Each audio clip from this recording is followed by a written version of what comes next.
Hai, Assalamualaikum. Selamat datang ke dalam channel YouTube aku lagi. Okey, untuk video kali ni, aku nak sharekan dengan korang kisah tentang lelaki di mana dia kuat makan dan dia telah menjadi sejarah. Okey, kisah ni bermula semasa zaman Perancis, zaman dahulu. Ada tergempar tau satu legenda ni, di mana ada seorang lelaki ni, dia dikenali sangat kuat makan. Sampaikan tentera dekat situ pun pelik. Uish, kenapa Mamat ni kuat sangat makan? Sampaikan makanan yang disediakan untuk berbelas-belas orang, dia seorang saja boleh makan semua tu. Jadi nama Mamat tu pula adalah Tarare. Aku tak pasti sebutan dia macam mana. Dia orang Perancis kan, mestilah sebutan dia tu macam Perancis. Okey, disebabkan aku susah nak sebut nama dia sebab aku pelat R. Jadi kita panggil dia Ali je lah Sebab tadi aku dah bagi tahu kan nama dia apa? Tarare. Jadi si Ali ni sewaktu dia kecil, dia duduk dengan keluarga dia. Tu semestinya lah kan sebab dia masih kecil lagi. Tetapi semasa dia duduk dengan keluarga dia, dia makan banyak sangat makanan tau. Macam sekitar 50 gram makanan tu, dia boleh habiskan sekali. Jadi disebabkan perkara itu, keluarga dia telah menendang si Ali ni keluar daripada rumah. Bukan menendang, dia macam halau lah si Ali ni keluar daripada rumah. Sebab dia seorang dia boleh habiskan stok makanan untuk family dia untuk seminggu. Memang nak tak nak dia kena halau daripada rumah lah. Sebab kalau tak, family dia yang lain nak makan apa?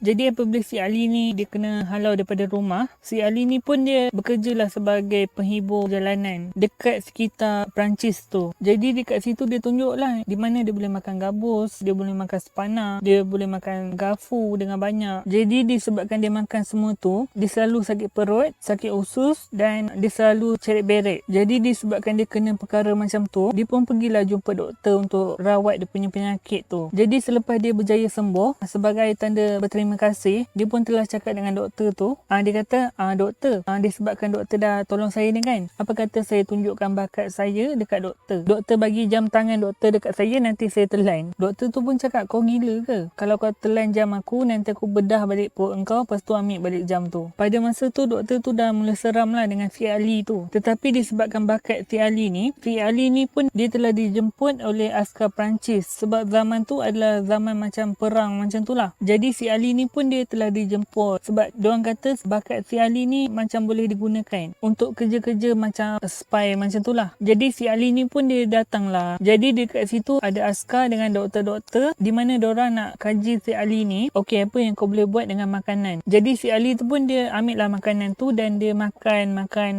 Menu yang disediakan untuk 12 orang, dia boleh makan seorang diri dan kenyang. Aku tak pasti dia kenyang ataupun tidak, tapi dia boleh makan semua tu. Sampai satu tahap, doktor dengan askar yang ada kat situ, diorang bagi pula 12 biji telur ayam. Si Ali ni tadi, dia boleh ambil 12 biji telur ayam tu, lepas tu dia masukkan dekat dalam mulut dia sampai kembang. Aku nak habiskan 2 biji telur pun rasa macam dah kenyang gila. Ini kan pula si Ali ni, dia boleh masukkan 12 biji telur ayam dekat dalam mulut dia. Dan perut dia tu boleh berlipat-lipat tau. Lepas tu bila dia makan je kan, perut dia tu kembang macam belon. Kiranya badan dia tu memang khas untuk makan lah. Okey, jadi nak dijadikan cerita, si Ali ni pun dia telah diterima untuk bekerja sebagai spy Perancis. Dan si Ali ni telah diminta untuk makan surat dalam jumlah yang banyak. Aku tak pasti surat tu surat apa. Mungkin surat rahsia macam tu lah. Dan si Ali ni diminta untuk pergi ke sebuah tempat di mana tempat tu macam musuh bagi Perancis. Jadi sebagai ganjarannya, orang tu pun bagilah dia macam kepala lembu, hati lembu, usus lembu, lagi hotdog macam tu lah bagi dia makan. Jadi si Ali ni pun pergilah ke tempat yang dimaksudkan sambil dia makan kepala lembu, hati lembu. Masa dalam perjalanan nak pergi ke tempat tu lah, dia makan benda tu semua. Tetapi sesampai je si Ali ni dekat tempat yang dimaksudkan, dia telah kantoi dengan askar Jerman yang ada kat situ lah. Dan apabila si Ali ni dia telah kantoi, dia pun telah ditahan dan diseksa sebelum dia dihantar pulang. Jadi selepas itu, dia punya penyakit kuat makan tu makin lama makin teruk. Contoh macam makanan yang ada kat situ dah habis, contoh macam daging lembu, usus lembu tu semua dah habis, si Ali ni tadi dia akan makan benda lain. Contoh si Ali ni dia jalan-jalan, tiba-tiba dia nampak seekor kucing. Dia akan ambil kucing tu dan dia makan. Tetapi sebelum si Ali tu dia makan kucing tu, dia akan belah dulu perut si kucing tu dan dia akan keluarkan isi perut kucing tu. Lepas tu dia akan cabut kulit yang bercampur dengan bulu dekat kucing tu dan selepas itu barulah dia makan. Tetapi tulang kucing tu dia akan buang. Dia tak akan makan tulang. Dan selepas peristiwa si Ali ni dia kena halau daripada tentera Jerman, si Ali ni tadi dia memang terdesak lah. Dia memang nak sembuhkan dia punya penyakit tu walau apa pun cara dia. Jadi dekat situ doktor ataupun perawat dekat situ dia pun try lah bagi si Ali ni makan cuka, tembakau dengan telur separuh masak. Semua benda lah bagi dekat si Ali tu untuk sembuhkan penyakit dia. Tetapi semua cara tu tak berkesan dan tak menjadi. Dan sampai satu tahap tu macam dia dah lapar sangat perut dia. Dia pun pergilah dekat sekitar pasar ataupun tepi-tepi pasar tu. Dia pergi kat pasar tu dan dia curi makanan. Lepas tu dia bergaduh dengan anjing semata-mata untuk berebut bangkai. Dan dia makanlah bangkai yang dia jumpa tu. Sampai ada satu hari tu, tiba-tiba kecoh dekat hospital di mana ada seorang bayi telah hilang. Jadi doktor dekat situ semua syak Ali yang makan. Dia makan bayi tu sebab perut dia lapar sangat. Dan selepas itu, dia telah menghalau si Ali tu keluar daripada hospital. Dan lama kelamaan, si Ali tu pun dia makin tak terurus lah. Lepas tu makin tak sihat. Last sekali, si Ali ni pun dia telah meninggal dunia. Dan sebelum si Ali tu meninggal dunia, dia telah berkata kepada doktor tu, di mana dia telah telan garfu emas. Dan kalau kau nak kaya, kau bedahlah perut aku ni. Ambil lah